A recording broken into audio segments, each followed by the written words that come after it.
Todos nós temos problemas. E eles aparecem dos mais variados tipos. Uma variedade tão grande que faz a gente pensar que uma pessoa que resolve um problema não é capaz de resolver outro. E a verdade é que a universalidade do sofrimento, dos problemas, implica que existe uma universalidade de uma solução.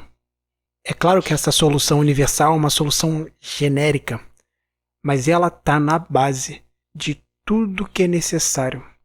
Na real, ela está na base de todo o movimento que um solucionador de um problema faz. Para consertar uma geladeira, você precisa de ferramentas específicas. Para construir uma casa, você precisa de ferramentas específicas. Para você resolver um problema no relacionamento, você precisa de outras técnicas e outras ferramentas. Mas todas essas soluções de problemas partem de uma base em comum. E é essa base em comum que eu vou tocar aqui com você. Primeiro tem que agradecer ao Nero Knowledge, é o nome do canal dele, que ele organizou algo que eu fiz várias vezes na minha vida e que você provavelmente também fez e você vai chegar nessa conclusão daqui a pouco. O nome dele é 3Ts. Só que eu fiz sem eu saber que eu estava cumprindo essas etapas. Então eu vou deixar o vídeo em que ele fala sobre esse processo aqui na descrição. O primeiro T é transcender. Qual é o problema básico de quando a gente está lidando com algo que faz a gente sofrer? As respostas emocionais que a gente tem a ele. Quantas vezes você já não foi tentando solucionar algo e ao longo das tentativas, conforme a coisa não acontecia como você esperava, você começava a ficar frustrado, começava a ficar sem esperança, começava a entrar em desespero, começava a ficar com raiva? Essa é a resposta instintiva que a gente tem diante dessa situação. E essa resposta instintiva, essa reação, ela prende a gente no problema.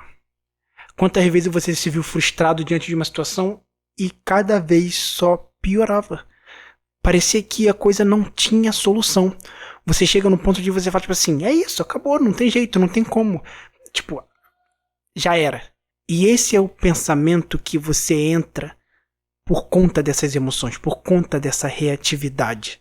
E você perde a visão do todo, do que tem para além do problema. Eu lembro muito da história de um primo meu que ele estava tentando consertar a bicicleta e ele não estava conseguindo consertar. Ele vira de lá, vira de aqui, e o amigo dele do lado dele vendo ele tentando e ele tá. E aí chegou uma hora que ele simplesmente tava tipo assim, com raiva num nível que um amigo dele olhou para ele e falou assim, irmão, vamos fazer o seguinte, larga a bicicleta um pouquinho, senta aqui, na moral. Aí ele sentou do lado da bicicleta. Ele respirou, ficou ali, tipo... Sabe aquele momento que tu até esquece o que estava acontecendo? Aí passou um segundo ali, de repente ele... Pum! Peraí. Aí ele foi, levantou, mexeu na bicicleta, resolveu. Aí o amigo dele, tipo assim... Viu? É só dar uma respirada. E o que foi essa respirada dele? Foi ele transcender.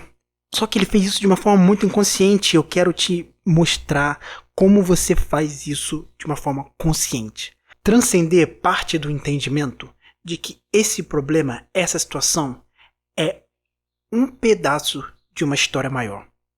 Por exemplo, quando você vai ver um filme, no início do filme, ou às vezes até no meio pro final, começa a dar umas merda muito feia que você fica assim, irmão, o que vai acontecer aqui? Não vai ter jeito. Só que você sabe que isso é só os pensamentos das suas emoções reagindo ao filme. Você sabe que é um filme. Você sabe que tudo acaba bem no final. Então, o que você percebe? Que eu não preciso me preocupar. O filme vai acabar bem. Vai dar certo. Ele vai conseguir vencer o vilão. Ele vai superar essa dificuldade. Essa percepção é uma percepção que transcende o problema do filme. O personagem, naquele momento, se ele estiver entrando num desespero, no momento que ele está desistindo do que está acontecendo, você não tá com ele naquele desespero, você não tá com ele na desistência, na falta de esperança, porque você tem uma visão que transcende o problema. Você sabe que aquilo ali é só uma cena e que em seguida vem uma outra cena que é a parte da solução. Então percebe como é sobre você olhar para a vida e saber que todo momento de paz leva à guerra e toda guerra leva à paz? Você só pode ficar limpo se antes você estava sujo? Você só pode ter uma solução se antes você tiver um problema? Não existe problema sem solução, e não existe solução sem problema, não existe paz sem guerra, e não existe guerra sem paz. É uma dança infinita entre esses dois. E quando você transcende a situação, você entende que isso aqui é só um momento, esse problema é só uma questão passageira que está encontrando sua solução. Ela vai chegar em algum lugar. Não teve nenhum problema que você não resolveu na sua vida, e se ainda não resolveu, ele está no caminho de ser resolvido. Então é sobre você entender como essas coisas da nossa vida são passageiras. Todas são passageiras, tantas as soluções como os problemas.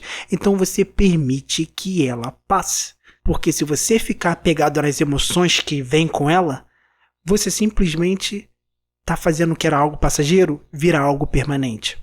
Então, para ficar uma coisa mais prática, mais palpável, uma forma de você transcender, uma forma que eu faço o tempo todo na minha vida para transcender as situações que eu estou atravessando, é encara a situação até a hora que tua cabeça para de ficar acumulando esses pensamentos negativos ou esses pensamentos que você não quer sobre essa situação. Um exemplo onde eu fiz isso na minha vida. Eu era viciado na pornografia há uns 5 anos atrás. Uns 4, já perdi até a noção do tempo. O lance é que quando eu larguei a pornografia, eu comecei a trabalhar num canal que era de academia. Então várias vezes eu tinha que fazer thumbnail com mulheres gostosas em posições propícias. E quando eu ia procurar essas mulheres para poder fazer thumbnail, a minha mente começava a correr a programação que ela tinha, que era tipo assim, olha como ela tá nessa posição, olha como ela tá assim, olha que essa mulher é isso, olha, mas que vontade de não sei o quê. Só que eu tinha que fazer o trabalho. E se eu ficasse tentando fugir desse pensamento, eu só iria alimentar mais ele. Então, para eu poder transcender aquela situação, várias vezes no meio do trabalho, eu parava e ficava olhando pra foto. A mulher com a maior bundona na tela do meu computador e eu olhando pra foto. Se alguém passasse e olhar, tipo assim, ah lá, que moleque pervertido, graças a Deus eu trabalhava de home office. Mas aí o que acontecia? Eu ficava ali com aquela mulher olhando pra tela até a hora que a minha cabeça acalmasse.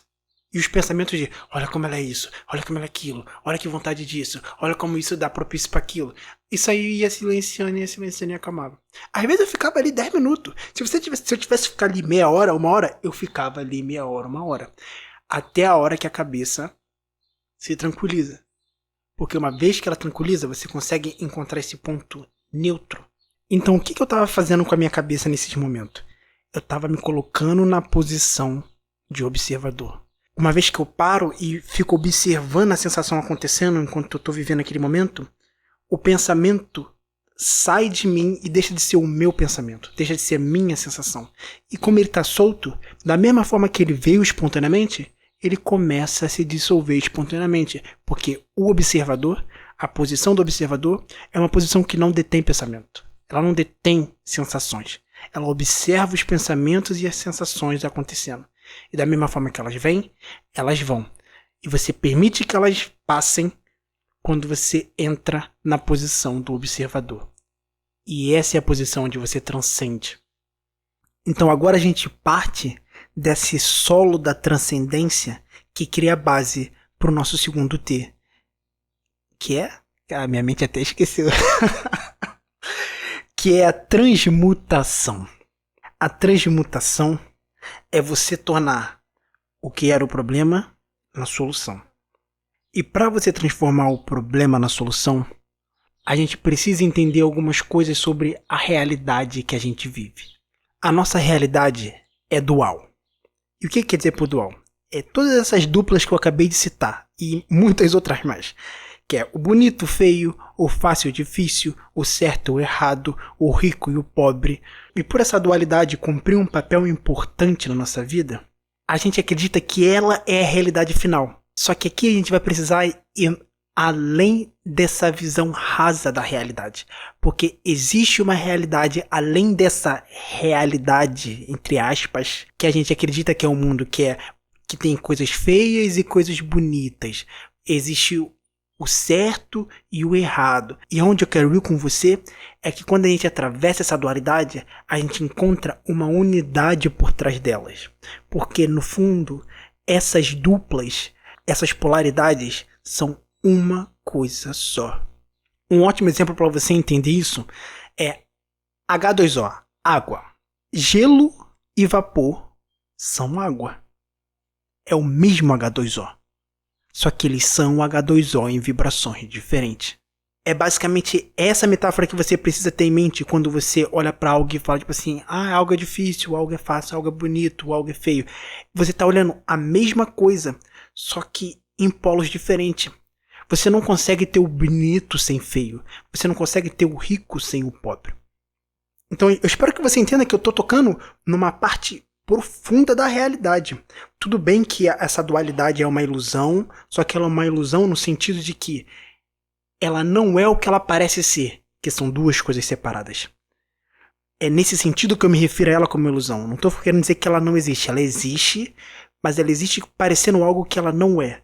E aqui a gente está olhando para o que ela é no fundo de tudo. Então a gente está tendo uma conversa aqui sobre os fundamentos da realidade. E com isso, aqui eu preciso que você entenda que o processo de transmutação se dá através da compreensão de que em tudo que é bonito, você encontra algo feio. Em tudo que é feio, você encontra algo bonito. Em toda paz, você encontra guerra. Em toda guerra, você encontra paz. E por isso que eu botei essa imagem na thumbnail e porque eu acho o Yin Yang o design, um dos designs, se não o design mais perfeito da história da humanidade, porque ele expressa perfeitamente como símbolo essa realidade universal. Você tem o branco e o preto, e eles têm essa curva que dá essa sensação de que eles estão dançando em um movimento constante, na troca que eu falei na parte da transcendência. Então eles têm essa curva que dá esse tom de movimento, e dentro do preto, o que você encontra? Um ponto branco. E dentro do branco, o que você encontra? Um ponto preto. E nada descreve melhor a nossa realidade dentro dessa ilusão dual do que o símbolo do Yin Yang. Então o que eu preciso que você faça aqui é perceber que quando você estiver vendo um problema na sua vida, uma dificuldade, você precisa olhar e encontrar o que aquilo ali tem de fácil, o que aquilo ali tem de bom. Aí se você está pegado ao nosso instinto, à nossa reação com a gente foi programado pela nossa sociedade para seguir, você vai falar assim, não, mas isso aqui é um problema, isso aqui não tem nada de bom, isso aqui não tem nada de bonito. E aí volta para a primeira etapa, você não transcendeu, você não está olhando para coisa para além da visão do personagem do filme preso naquela cena do conflito. Então um exemplo de transmutação que eu tive que fazer na minha vida foi na superação do conflito da minha relação com o pai.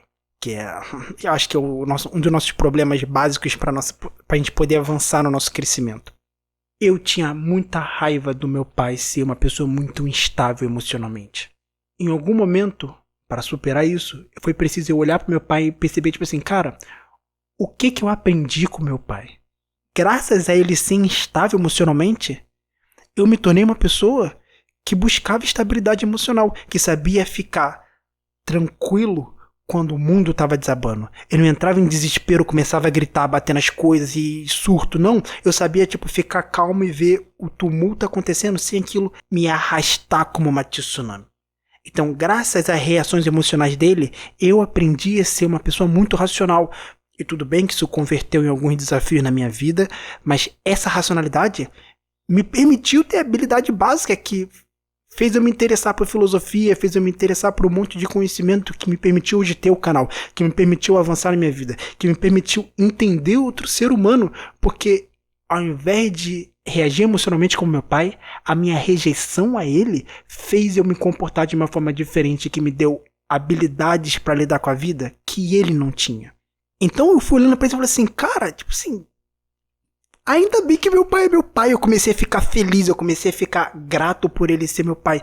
E na insistência de procurar o que tinha de bom naquele homem, eu fui transformando a visão que eu tinha dele, quem ele era no meu mundo, de um vilão, de um monstro, para uma pessoa que eu sou muito alegre, que eu sou muito grata, que eu sou muito feliz. Eu literalmente transmutei o conflito com meu pai. E isso só foi possível porque eu insisti em procurar o que aquilo tinha de bom, o que aquilo tinha de bonito. Eu não sei se você conseguiu entender isso, mas eu vou abrir esse detalhe aqui. A nossa concentração é em grande parte responsável pelo mundo que a gente vive. A gente acredita que a mente é diferente do mundo, que a nossa mente, os pensamentos, é diferente da matéria. O que acontece na mente não afeta a matéria, o que acontece na matéria não afeta a mente. Só que mente e matéria é outra dualidade, que é uma coisa só. Tudo que se passa na tua mente afeta o seu mundo exterior. Tudo que se passa no seu mundo exterior afeta a sua mente. Então, enquanto você vê uma separação nisso, você não vai levar a sério os pensamentos negativos, as reclamações, os surtos emocionais que você entra dentro da sua cabeça e ver como tudo isso influencia na sensação de horror que você tem com o seu mundo, o desgosto que você tem com a vida, como as coisas são horríveis, como tudo é um problema, como o mundo tá uma merda. O mundo só é uma merda quando a sua cabeça é uma merda. A gente é programado a esperar que o mundo tem que mudar para a nossa cabeça mudar. Que o mundo tem que mudar para a nossa experiência mudar. Mas é o contrário. É o que a gente dá atenção na nossa experiência, o que a gente escolhe pensar, como a gente conduz os nossos pensamentos e os nossos sentimentos, que vai conduzindo a mudança no mundo exterior. Não que vai parar de haver assassinatos, mas você vai parar de olhar assassinatos e falar tipo assim, nossa, assassinato é uma coisa ruim. Vamos lá, que eu sei que esse exemplo de assassinato que eu dei foi meio pesado e para algumas pessoas podem ter ativado algumas coisas, algumas partes sensíveis delas. O que eu tô querendo dizer com isso não é que assassinato é uma coisa gostosa e que você tem que ver assassinato como uma coisa mais divertida da face da Terra. Não é isso, não é isso. O que eu tô querendo dizer é que você pode olhar uma situação como, por exemplo, a história de uma mãe que teve um filho que se suicidou. Ela sofreu muito, ela superou a dor dela e por conta disso ela começou a criar um programa para poder auxiliar mães que perderam filhos, para poder dar para as pessoas a ajuda que ela encontrou e de alguma forma aliviar a dor dessas pessoas. Agora, a gente diria suicídio é uma coisa ruim? Normalmente, sim. Mas se não fosse o suicídio do filho dela, ela não teria criado esse programa e não teria ajudado toda a montanha de mães que ela ajudou por conta dessa situação. Então é isso que eu quero dizer quando nada é totalmente ruim nesse mundo. Nada é tipo assim, isso é abominável e a gente tem que excluir. Porque até nas piores coisas, se a gente olhar, a gente encontra bons frutos nascendo dessa situação ruim. Da mesma forma que um bom ato pode gerar uma situação ruim. A gente tem um próprio ditado na nossa sociedade que é de boa intenção o inferno tá cheio. Por quê? Porque mesmo com uma boa intenção, mesmo fazendo um ato bom, você ainda machuca alguém. Você ainda gera situações desagradáveis. Isso quer dizer que você não deva fazer aqueles atos? Não, mas é que você tem que aceitar que fazer algo pelo bem não necessariamente só gera bem. Gera dores de cabeça. E ainda assim você continua acreditando neles. E algo que é ruim não necessariamente só vai te fazer sofrer. E por isso que você tem que abraçar alguns problemas, algumas dores de cabeça da sua vida, porque através delas, vários frutos bons surgem na sua vida. O mundo é o que ele é. As coisas só são para você o lado que você escolhe focar delas. E aí com isso, você corta todo o foco e toda a concentração que você coloca no ruim e começa a usar essa natureza de unidade por trás da dualidade para encontrar o que ela tem de bom.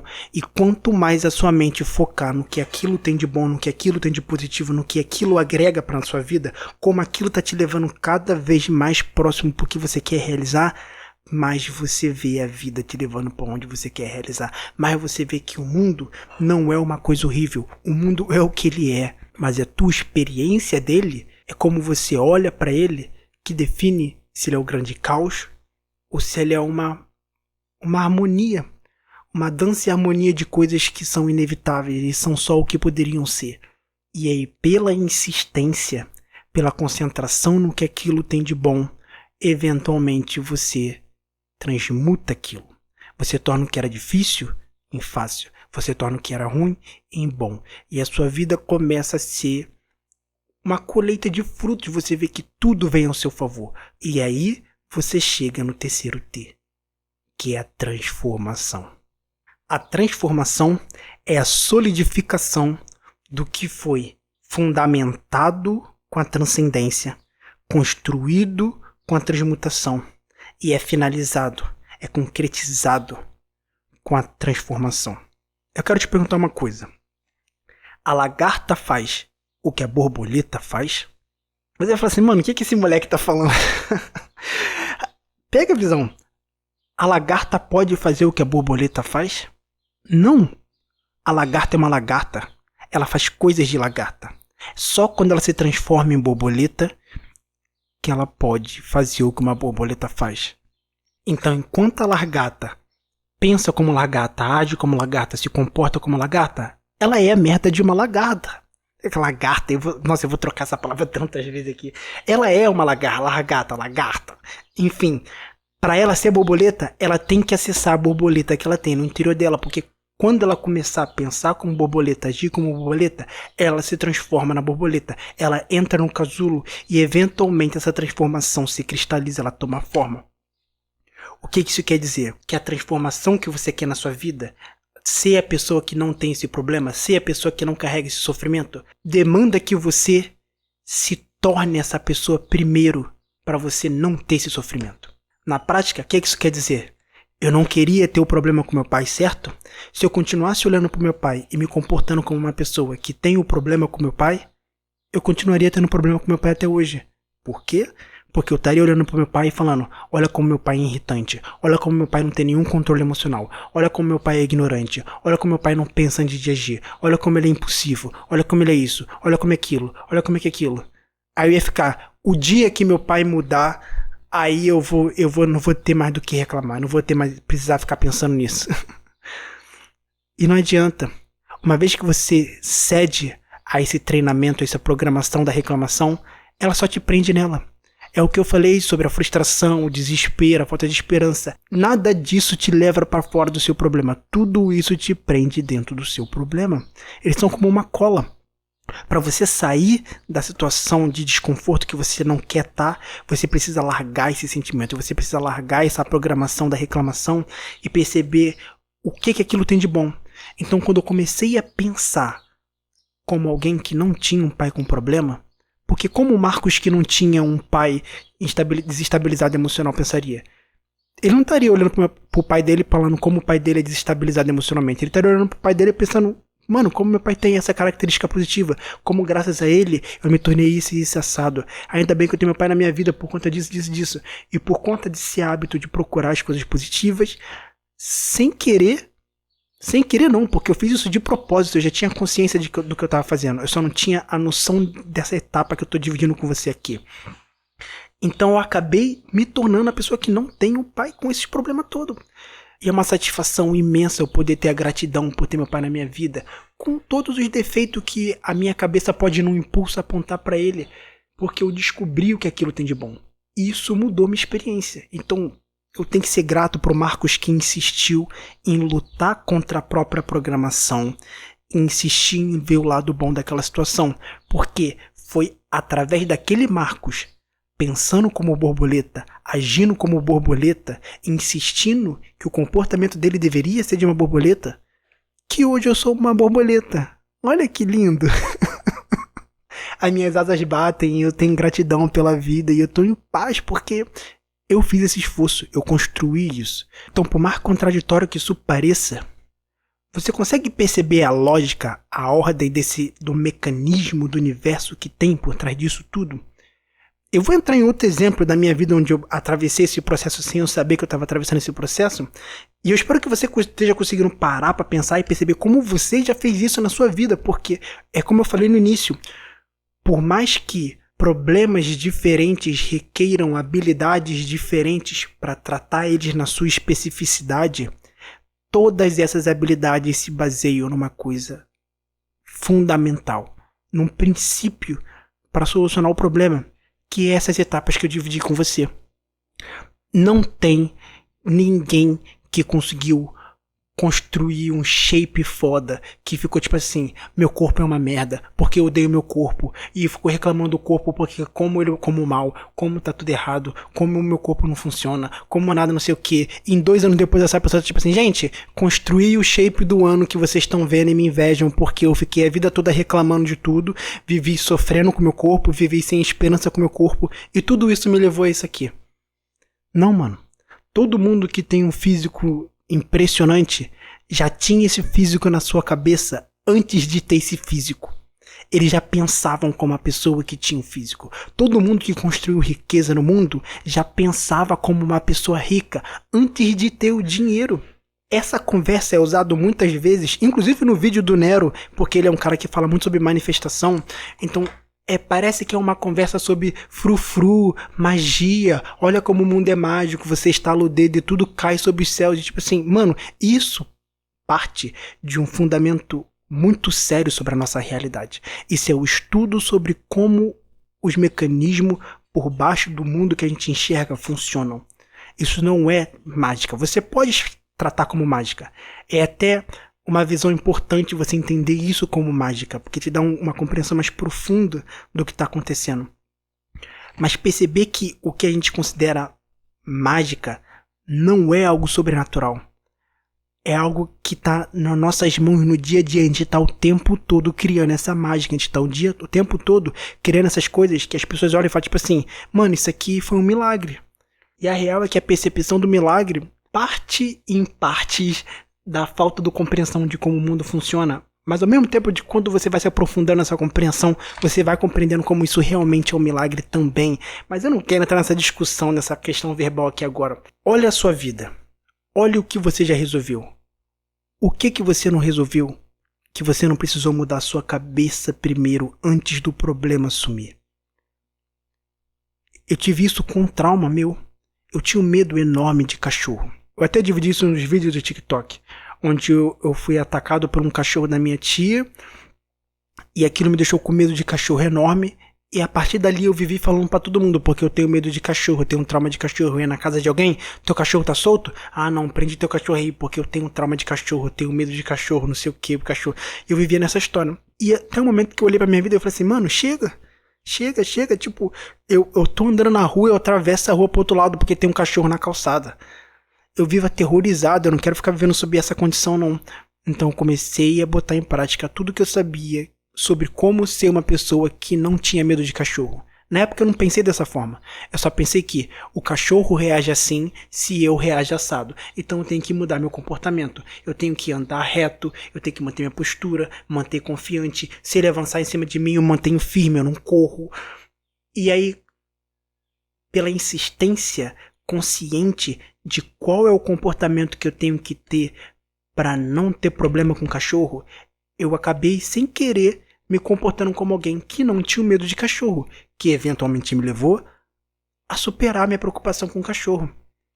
E tudo isso só foi possível porque primeiro eu mudei a minha mente. Eu parei de reagir pelo meu instinto, pela minha programação que eu recebi do mundo dos meus pais, essa coisa emocional, esse desespero. Eu soltei essa história que eu contava pra mim e escolhi uma nova história. Escolhi um novo comportamento. Escolhi como eu iria responder àquela situação. Não iria ser uma reação inconsciente. Passaria a ser uma resposta consciente. E quando eu mantive firmeza na resposta consciente que eu escolhi ser, eu me tornei a pessoa que eu queria ser. E é assim que a gente supera as coisas na nossa vida. Eu queria deixar um último recado que se você está passando por um problema, um momento difícil, você está precisando de uma ajuda, uma ideia, uma reflexão, eu tô aberto ao contato de vocês. Eu adoro receber mensagem de vocês. As minhas redes sociais estão aqui na descrição. Tem um e-mail para contato também. Então pode mandar mensagem, pode mandar sua dúvida, pode mandar tipo assim, mano, eu tô passando uma dor de cabeça com isso e aquilo que eu tenho maior satisfação de ajudar vocês. Eu já ajudei algumas pessoas que entraram em contato comigo e a real é que eu só comecei a fazer esse canal porque eu queria poder fazer algo pelas pessoas. Eu já tinha feito muito pela minha vida com o conhecimento que eu adquiri e eu senti que não fazia mais sentido isso só ser útil para mim, isso tinha que ser útil para as pessoas de alguma forma. Então fica à vontade, pode entrar em contato comigo, que o que tiver no meu alcance de fazer por vocês, eu vou fazer. Fique com Deus e busquem conhecimento.